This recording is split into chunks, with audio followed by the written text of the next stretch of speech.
نحمده ونصلي على رسوله الكريم اما بعد فاعوذ بالله من الشيطان الرجيم بسم الله الرحمن الرحيم رب اشرح لي صدري ويسر لي امري واحلل عقدة من لساني يفقهوا قولي۔ عبداللہ بن مسعود رضی اللہ عنہ سے مروی ہے، کہتے ہیں کہ ہم پہل نہیں جانتے تھے کہ 2 رکعتوں میں کیا پڑھیں، مگر ہم تسبیح، تکبیر اور اپنے رب کی حمد پڑھتے رہتے تھے۔ محمد صلی اللہ علیہ وسلم نے ہمیں نیکی کی ابتدا اور انتہا، نیکی کے تمام امور کی تعلیم دی، یعنی ابتدا انتہا یعنی ہر طرح کی چیزوں کی۔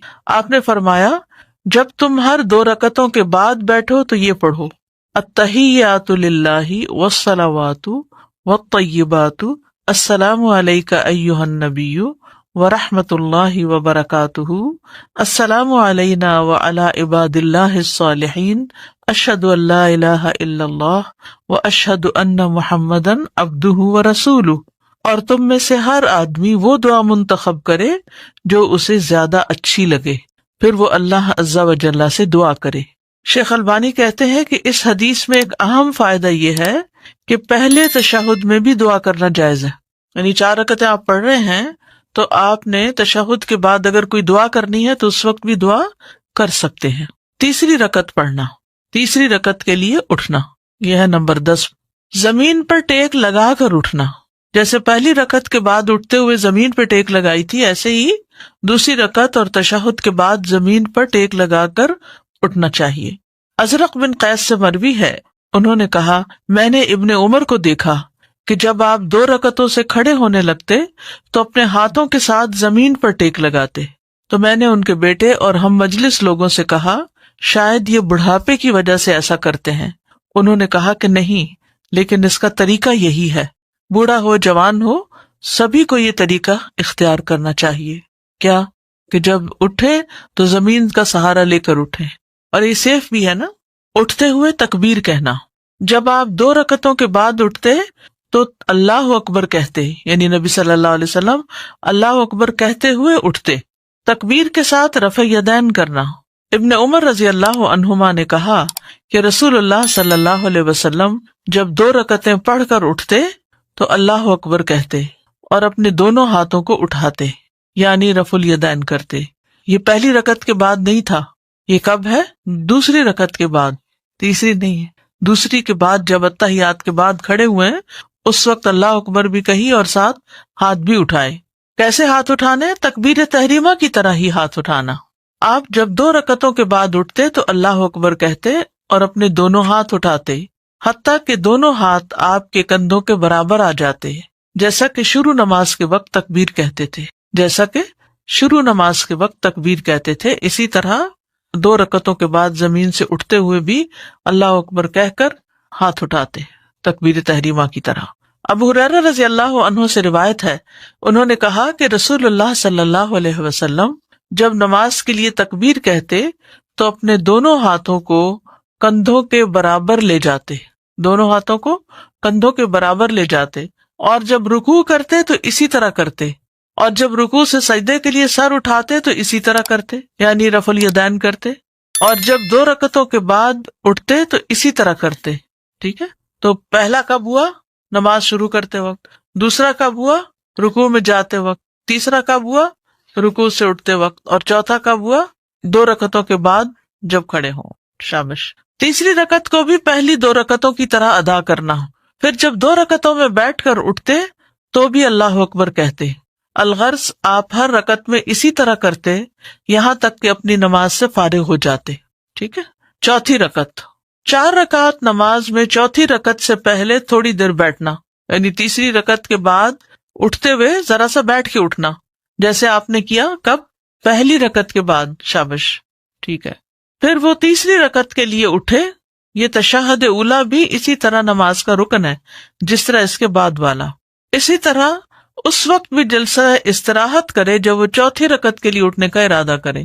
تیسری رکعت کے لیے اٹھتے وقت تو آپ اتحیات سے اٹھ رہے ہیں، تو چوتھی رکعت سے پہلے آپ جلسہ استراحت سے اٹھیں گے، اس میں کچھ بھی نہیں پڑھنا ہوتا، لیکن وہ کھڑا ہونے سے پہلے اپنے بائیں پاؤں پر سیدھا ہو کر بیٹھ جائے۔ کہاں بیٹھنا ہے؟ بائیں پاؤں کے اوپر، یہاں تک کہ ہر جوڑ اپنی جگہ کی طرف لوٹ جائے، یعنی ہر جوڑ اپنی اپنی جگہ پر آ جائے. جب سکون سے بیٹھیں گے تو آ ہی جائے گا. مالک بن حویرث اللیثی کہتے ہیں کہ انہوں نے نبی صلی اللہ علیہ وسلم کو نماز پڑھتے دیکھا. جب آپ اپنی نماز کی طاق رکعت میں ہوتے تو اس وقت تک نہ اٹھتے جب تک سیدھے ہو کر اچھی طرح بیٹھ نہ لیتے. یعنی سجدے سے اٹھ کر ذرا سا ٹک کے بیٹھ کے پھر آپ کھڑے ہوتے. زمین پر سہارا لیتے ہوئے اٹھنا، زمین پر سہارا لیتے ہوئے اٹھنا. پھر وہ اپنے ہاتھوں کا سہارا لیتے ہوئے کھڑا ہو جیسا کہ اس نے دوسری رکعت میں اپنے لیے کیا تھا. صرف اللہ اکبر کہہ کر چوتھی رکعت کے لیے اٹھنا، رفع یدین نہیں کرنا. یہ پانچواں رفع یدین نہیں ہے، صرف 2 رکعتوں کے بعد ہوتا ہے، تیسری رکعت شروع کرنے سے پہلے، ورنہ نہیں.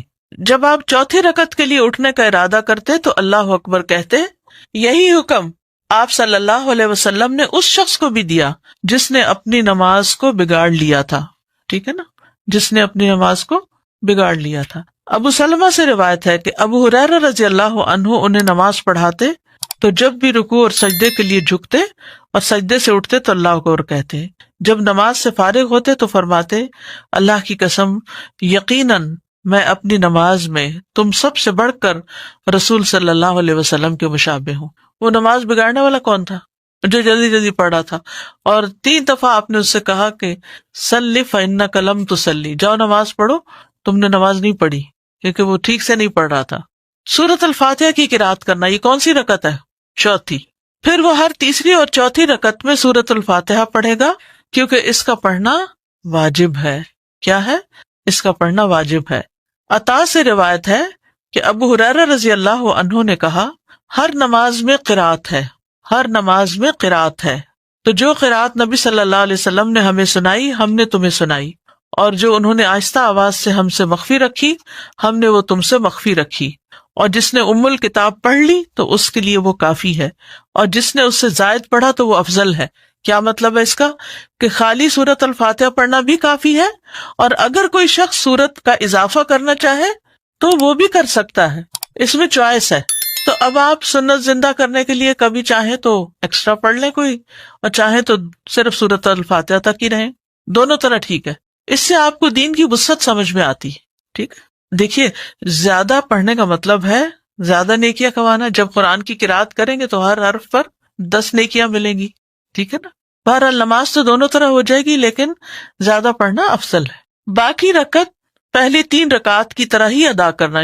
پھر جب 2 رکعتوں میں بیٹھ کر اٹھتے تو بھی اللہ اکبر کہتے. الغرض ہر رکعت میں اسی طرح کرتے یہاں تک کہ نماز سے فارغ ہو جاتے. جب 2 رکعتوں کے بعد تشہد پڑھ کے ہم تیسری کے لیے کھڑے ہوتے ہیں تو کھڑے ہوتے ہوئے اللہ اکبر کہنا ہے ساتھ ساتھ اور بعد میں رفع الیدین کرنا ہے. یعنی جب آپ کھڑے ہوں گے تو کھڑے ہوتے ہوتے اللہ اکبر پڑھ لیں، اور کھڑے ہو کر آپ ہاتھ اٹھا سکتے. بعد میں بھی کر سکتے. جی ہاں. جو تکبیر تحریمہ تھی نا اس میں بھی یعنی اللہ اکبر کہہ کے ہاتھ اٹھا سکتے ہیں آپ. تو اسی طرح جب گھٹنوں سے اٹھیں گے تو ہم کیا کریں گے؟ سمع اللہ لمن حمدہ ربنا ولک، تو ساتھ ساتھ ہاتھ اٹھا لیں گے. ٹھیک ہے. نمبر 12 آخری تشہد. اس تشہد میں بیٹھنے کے طریقے.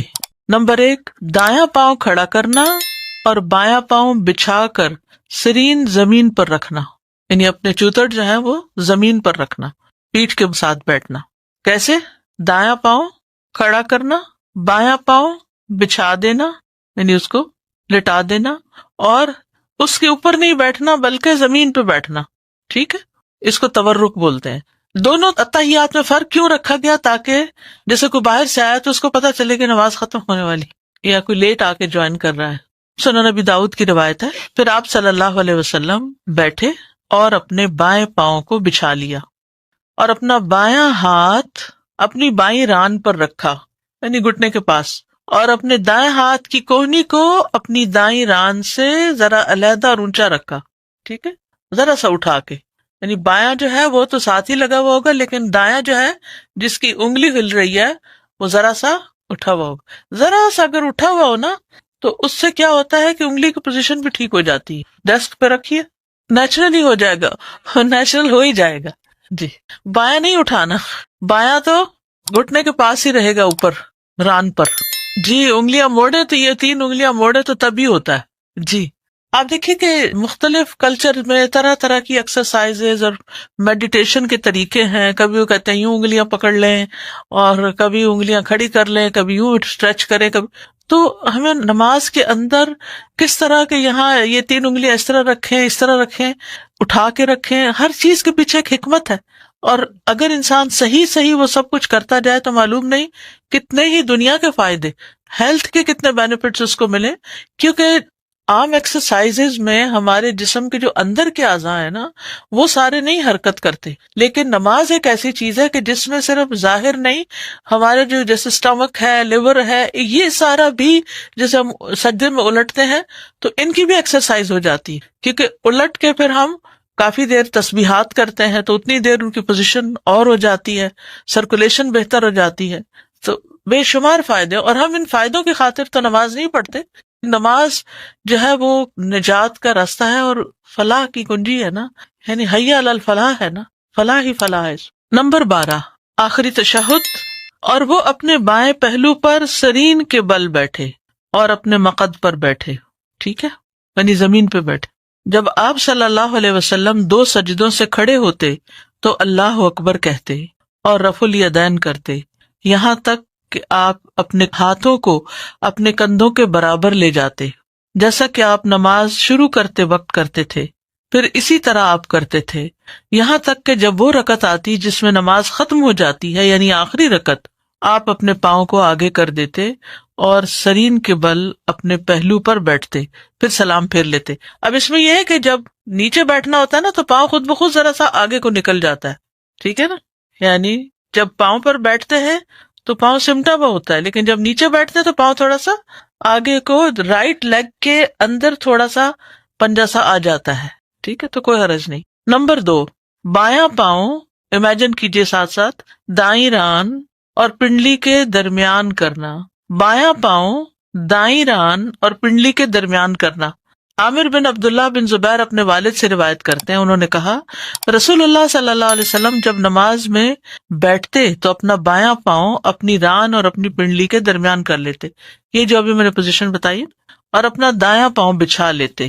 دایاں پاؤں کھڑا نہیں کرتے تھے بلکہ پیچھے کر لیتے، اور اپنا بایاں ہاتھ اپنے بائیں گھٹنے پر اور دایاں ہاتھ دائیں ران پر رکھ لیتے تھے اور اپنی شہادت والی انگلی سے اشارہ کرتے تھے. اب آپ دیکھیے کہ جب آپ اس طرح بیٹھتے ہیں نا تو آپ کا دایاں ہاتھ آپ کے دائیں گھٹنے تک نہیں پوری طرح جاتا، اور ویسے بھی آپ نے اس کا 53 بنانا ہوتا ہے تو وہ آپ گھٹنے کے اوپر نہیں رکھیں گے، اس میں تو انگلی کہاں چلی جائے گی، زمین کی طرف چلی جائے گی. تو آپ اس کو اوپر رکھیں گے، بائیں ہاتھ سے بایاں گھٹنا تھامیں گے، لیکن رائٹ ہینڈ جو ہے اس کی پوزیشن کیا ہوگی، ران ہوگی، ران کے اوپر رکھیں گے، ٹانگ پہ رکھیں گے. ہپ پہ جب پریشر آئے گا نا تو یہ پوزیشن خود ہی بن جائے گی، تو اس وقت آپ کو یہ سبق یاد آ جائے گا، اوہ اچھا ایسے کرنا تھا.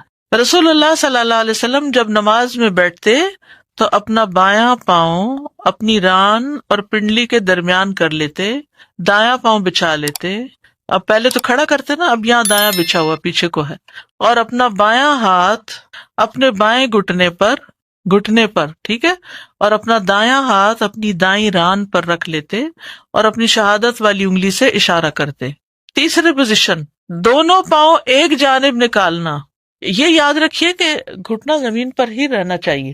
ٹھیک ہے، یعنی یوں کر کے دونوں پاؤں ایک طرف آ جائیں گے، بس اس میں اسٹینڈنگ نہیں ہے نا، ہاتھ اسی طرح ہی ہے. غور سے حدیث سنیے. محمد بن عمرو عامری سے مروی ہے، کہتے ہیں کہ میں اصحاب رسول صلی اللہ علیہ وسلم کی ایک مجلس میں تھا تو وہاں رسول اللہ صلی اللہ علیہ وسلم کی نماز کا ذکر شروع ہو گیا. ابو حمید رضی اللہ عنہ نے کہا اور مذکورہ حدیث کا کچھ حصہ بیان کیا، اور اس میں کہا آپ صلی اللہ علیہ وسلم جب رکوع کرتے تو اپنی ہتھیلیوں سے اپنے گھٹنوں کو پکڑ لیتے اور اپنی انگلیوں کو کھول لیتے اور اپنی کمر کو دوہرا کرتے، یعنی بینڈ کرتے. سر نہ تو اٹھایا ہوتا تھا اور نہ اپنے رخسار کو ادھر ادھر موڑا ہوتا تھا، بلکہ سیدھا قبلہ رخ ہوتا. مزید کہا جب 2 رکعتوں کے بعد بیٹھتے تو اپنے بائیں پاؤں کے تلوے پر بیٹھتے اور دائیں کو کھڑا کر لیتے، اور جب چوتھی رکعت میں بیٹھتے تو اپنی بائیں ران کو زمین پر ٹکا دیتے اور دونوں پاؤں ایک جانب نکال لیتے. ٹھیک ہے. اچھا، اس میں بڑی سہولت ہے ان لوگوں کے لیے جن کا جسم بھاری ہو، یا بعض لوگ ایسے ہوتے ہیں کہ ان کے پاؤں کی انگلیاں سیدھی برابر نہیں ہوتی، یوں نہیں ہوتی بلکہ یوں ہوتی ہیں. اب جب وہ زمین پہ ٹکاتے اس طرح کرتے ہیں تو انگوٹھا اور ساتھ والی انگلی تو لگتی ہے، باقی سب انگلیاں اٹھی ہوئی ہوتی ہیں، اور اس میں 2 انگلیوں کے اوپر پورا بوجھ آ رہا ہو تو بڑی مشکل بھی ہو جاتی. ٹھیک ہے، تو دونوں پاؤں ایک طرف نکل جائے تو آسانی ہو جاتی ہے۔ تشہد میں دعا کی اہمیت، یہ بڑا اہم مقام ہے دعا کرنے کا، جس سے اکثر لوگ غافل ہیں، انہیں پتہ ہی نہیں کہ یہ کتنی قبولیت کا وقت ہے۔ ابو امامہ رضی اللہ عنہ سے روایت ہے، کہتے ہیں کہ رسول اللہ صلی اللہ علیہ وسلم سے پوچھا گیا، اے اللہ کے رسول، کون سی دعا زیادہ سنی جاتی ہے؟ آپ نے فرمایا، رات کے آخری حصے میں اور فرض نمازوں کے آخر میں، فرض نمازوں کے آخر میں سلام سے پہلے مانگی جانے والی دعا۔ دبر الصلاۃ، عربی عبارت دیکھیے، قال جوف اللیل الآخری، یہ ہے اوپر، ودبر الصلاۃ المکتوبات، اور ظاہر سے معلوم ہوتا ہے کہ دبر الصلاۃ سے مراد سلام پھیرنے سے پہلے۔ یہ معنی کیوں لیا گیا ہے؟ دبر کا لفظ دو چیزوں پہ بولا جاتا ہے۔ نمبر ایک، کسی چیز کے آخری حصے پر، دبر پیٹھ کو کہتے ہیں نا، اور نمبر دو جو آخر سے پہلے ہو اس پر بولا جاتا ہے۔ اور دبر کا لفظ نماز کے متعلق وارد ہوا ہے، اس سے مراد نماز کا بعد والا حصہ ہے، نماز ہی کا بعد والا حصہ، نہیں سمجھ آئی؟ یعنی نماز کا بالکل آخری حصہ سلام سے پہلے۔ اور یہ لفظ مطلق آیا ہے، یہ بھی ایک رائے ہے کہ یہ لفظ جو ہے دبر الصلاۃ، یہ اوپن ہے، بس اس میں نماز میں سلام پھیرنے سے پہلے کا حصہ اور بعد کا حصہ بھی داخل ہے۔ یعنی اگر کسی نے پہلے نہیں دعا پڑھی یا کم اس کو یاد ہے تو سلام پھیرنے کے بعد بھی وہ مانگے گا تو یہ بھی قبولیت کا وقت ہے۔ قال ابن القیم رحمہ اللہ، ابن القیم رحمہ اللہ زاد المعاد میں کہتے ہیں کہ احادیث کے الفاظ دبر الصلاۃ سے مراد سلام سے پہلے اور سلام کے بعد دونوں ہو سکتے ہیں، سلام سے پہلے بھی اور سلام کے بعد بھی۔ ابن تیمیہ سلام سے پہلے ہونے کو ترجیح دیتے تھے، ابن قیم ہی کہتے ہیں، تو میں نے ان سے اس کے بارے میں سوال کیا، استفسار کیا، اس کی وضاحت چاہی، تفسیر مانگی۔ استفسار کا کیا مطلب ہے؟ تفسیر طلب کی۔ تو انہوں نے کہا کسی بھی چیز کی دبر اسی میں شامل ہوتی ہے، کسی بھی چیز کی دبر اس میں شامل ہوتی ہے، جیسے دبر الحیوان، حیوان کی پیٹھ حیوان ہی میں شامل ہے۔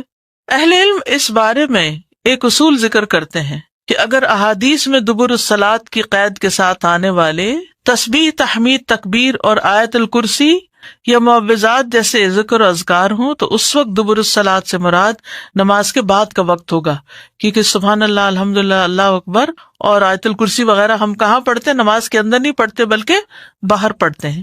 اور اگر دبر الصلاۃ کی قید کے ساتھ آنے والی نصوص دعا پر مشتمل ہو تو پھر دبر الصلاۃ سے مراد نماز کا آخری حصہ یعنی سلام سے پہلے کا وقت ہوگا، یعنی باقی دعائیں سلام سے پہلے اور آیت الکرسی اور تسبیحات وغیرہ سلام کے بعد۔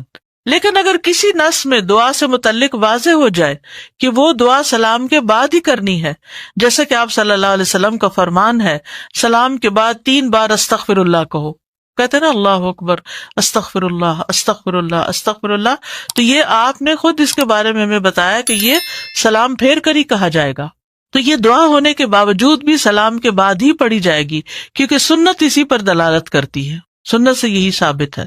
شیخ ابن باز سے سوال کیا گیا کہ جن احادیث میں دبر الصلاۃ کے بعد کثرت سے دعا اور ذکر اذکار کی ترغیب دی گئی ہے، ان میں دبر الصلاۃ سے کیا مراد ہے؟ نماز کا آخری حصہ یا سلام کے بعد کا وقت؟ تو انہوں نے جواب دیا، احادیث میں مذکورہ دبر الصلاۃ کا لفظ سلام سے پہلے اور نماز کے آخری حصے پر بھی بولا جاتا ہے اور سلام کے فوری بعد والے وقت پر بھی بولا جاتا ہے، تو یہ دونوں اوقات بڑے قیمتی ہیں، کیونکہ اب انعام لینے کی باری آئی نا، ساری محنت آپ نے کر لی۔ اس بارے میں صحیح احادیث موجود ہیں اور ان میں سے دعا کے ساتھ تعلق رکھنے والی احادیث میں دبر الصلاۃ سے اکثر طور پر نماز کا آخری حصہ مراد ہے، یعنی سلام سے پہلے کا وقت۔ شیخ ابن عثیمین کہتے ہیں کہ اس مسئلے میں غور و فکر کرنے والے کے لیے یہ بات واضح ہو جائے گی کہ دبر الصلاۃ کی قید کے ساتھ بیان کیا جانے والا اگر ذکر ہے تو وہ نماز کے بعد ہے، ٹھیک ہے، اور اگر وہ دعا ہے تو سلام سے پہلے ہے، ٹھیک ہے، سمجھ میں آ رہی ہے۔ تشہد میں پسند کی دعا پڑھنے کا اختیار ہے۔ عبداللہ بن مسعود کہتے ہیں کہ جب ہم نبی صلی اللہ علیہ وسلم کے ساتھ نماز پڑھتے تو ہم قعدہ میں، قعدہ کہتے ہیں تشہد کے لیے بیٹھنا، یہ کہا کرتے تھے السلام علی اللہ من عبادہ السلام علی فلان و فلان، اس کے بندوں کی طرف سے اللہ پر سلام ہو اور فلاں پر اور فلاں پر۔ تو نبی صلی اللہ علیہ وسلم نے فرمایا یہ نہ کہو اللہ پر سلام ہو، کیونکہ اللہ تو خود سلام ہے، یعنی لوگ اللہ کو سلام بھیجنے لگتے تھے اس وقت، تو آپ نے اس سے منع کیا کہ اللہ تعالیٰ تو خود السلام ہے، بلکہ یہ کہو التحیات للہ والصلوات والطیبات السلام علیکہ ایھا النبی آخر تک. اس کے بعد دعا کا اختیار ہے، جو اسے پسند ہو وہ مانگے. یعنی درود شریف تو آبویسلی پڑھنا ہوگا.